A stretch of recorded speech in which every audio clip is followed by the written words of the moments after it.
आजकल बदसूरत लफ्ज़ों को खूबसूरत बनाने का काम करते हैं। आजकल बदसूरत लफ्ज़ों को खूबसूरत बनाने का काम करते हैं। बस यही तो एक पेशा है जिसमें रकम कुछ लगती नहीं और आदमी माला माल हो जाता है। तो क्या कह रही ज़िंदगी में, मैं ममता तिवारी आप सबसे मुखातिब हूँ। शुक्रगुजार हूँ सुबह सवेरे की जिन्होंने मेरा ये लेख छापा, और मैं आज एक नई चीज़ आपके सामने प्रस्तुत कर रही हूँ कि हम क्यों लिखें और क्यों छपें। ये एक लेखक की व्यथा है जिसे आप सबों को जानना चाहिए। बहुत बातूनी हूँ मैं, दिल में कुछ नहीं रहता, सब उगल देती हूँ। फिर क्या रहा बाकी, फिर मैं क्यों लिखती हूँ? क्योंकि अभी भी कुछ लोग ऐसे हैं जो सुनना पसंद नहीं करते, उन्हें पढ़ना पसंद है। फिर मैं दूसरों के लिए क्यों लिखूँ, क्यों छपूँ?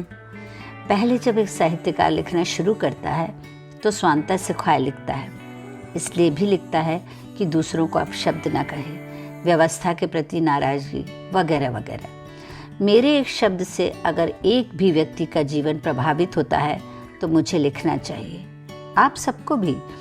अन्यथा अफसोस होगा कि मैंने समाज को कुछ नहीं दिया, और अफसोस करने के लिए मैं कुछ नहीं छोड़ती और आपको भी नहीं छोड़ना चाहिए। ये भी कर लीजिए अगर मन में है तो। शब्दों का ऐसा मरहम तैयार करें जो चोटिल दिलों को सहलाए। समाज की आवाज़ बनूं, इसलिए लेखक का या अभिव्यक्ति की कोई भी विधा का प्रकाशन जरूरी है। बहुत आसान होता है दूसरे के लिखे का मजाक उड़ाना। बेबाकी से बिना डरे खुद को कागज़ पर अभिव्यक्त करेंगे तो दुनिया समझेगी। इतिहास गवाह है कि समाचार पत्रों, पर्चों, गीत, कविताओं, नुक्कड़ नाटकों से क्रांति आई, आज़ादी आई, पर शब्द तो लिखने वाले कलम से ही निकले ना। मेरे ख्याल से सब अच्छा लिख रहे हैं जो दिल से लिख रहे हैं। चूँकि हम भिन्न भिन्न परिस्थितियों में रहते हैं तो लिखते भी अलग हैं। तो आप दूसरों के लेखन के लिए जजमेंटल नहीं हो सकते अगर आप दूसरों के लिखों के शब्द के अर्थ नहीं जानते। अपने जज आप खुद बने। जो समाज के लिए ज़रूरी है उसे व्यक्त करें, अपना मूल्यांकन खुद करो। लेखक का सम्मान होना लाजमी है। साहित्यकार जैसा एक ही वक्त में अमीर और गरीब कोई नहीं होता। अनमोल मोती से लफ्ज़ों का खजाना है मेरे पास, अनमोल मोती से लफ्ज़ों का खजाना है मेरे पास, फिर भी मुझसे गरीब कोई नहीं। एक शब्द किसी के प्रति आपके नज़रिए को बदल देता है। हमारी बिरादरी के लोग उन शब्दों की माला पिरोकर सलीके से आपको प्रस्तुत करते हैं जो दिल पर भी लगे, जिसे हम सटायर कहते हैं, व्यंग्य कहते हैं, पर घायल ना करें, सोचने पर मजबूर करें। आज के खतरनाक माहौल में अवसाद नई बीमारी बन के आया है। ऐसे व्यक्ति लिखें, पढ़ें, सारा अवसाद छूमंतर हो जाएगा। डॉक्टर कृपया क्षमा करें, पर हास्य कितना महत्वपूर्ण है ये कपिल शो के TRP से देख लें। लोग कपिल शो के लिए इतना पागल क्यों हैं? सबको जीवन में आनंद चाहिए, पर ये केवल कपिल की अभिव्यक्ति से नहीं। हाँ, उनकी महत्ता से इनकार नहीं किया जा सकता, परंतु बिना सटीक शब्दों के चयन के जो समाज को आईना भी दिखाए, बात बात पर हंसाए, सटायर करे, व्यंग करे, उनका हास्य इसलिए भी पसंद किया जाता है कि लिखने वाले ने उसमें अश्लील अल्फाज नहीं डाले। कोई भी विधा हो, गीत, नाटक, कविता, कहानी, निबंध, संस्मरण, व्यंग, भाषण, सबके पीछे शब्दों का सृजनकार है।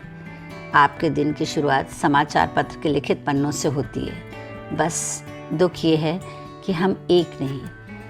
स्पर्धा के कारण हम लेखक एक दूसरे की टांग खींचते हैं, दूसरे के लिखे का सम्मान नहीं करते, गुटबाजी होती है।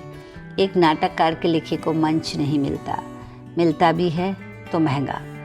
सरकार व सामाजिक संस्थाओं को चाहिए कि वह साहित्यकार, गीतकार, नाटककार, व्यंग्यकार के लिए मंच प्रदान करने का जज्बा दिखाएं। अभिव्यक्ति को कम दामों में मंच मुहैया करवाएं।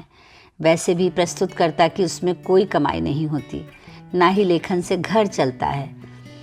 मैंने भी एक छोटा सा प्रयास मंच प्रदान करने का अपनी बिरादरी के लिए किया, पर कमाई की महत्वाकांक्षा रखने वालों ने मेरे प्रयास की धज्जियां उड़ा दी। मेरे प्रयास में अकेला चना भाड़ नहीं फोड़ पाया, सो मेरा प्रयास विफल गया। हम सबको मिलकर ही एक मंच बनाना होगा। हम वो बलंग हैं जो लेखनी से दिलों को बदलने की क्षमता रखते हैं, बंदूक लाठी से नहीं। अपनी लेखनी व अभिव्यक्ति से जुड़े सृजनकारों का धन्यवाद करते हुए पूछ रही हूँ, और क्या कह रही है ज़िंदगी? मन मलंग, सोच पतंग, अनंत सागर साथी आखर, बंदिशों से जुदा मिजाज अलहदा, सुन पीड़ितों की पुकार की तेज कलमधार, हुई प्रश्नों की बौछार पर किया मौन प्रहार, है लाइलाज रण फिर भी लिया प्रण, बिखेरती तथ्य लिखती अक्षरस सत्य, स्याही कलश अक्षय, बस यही इसका परिचय।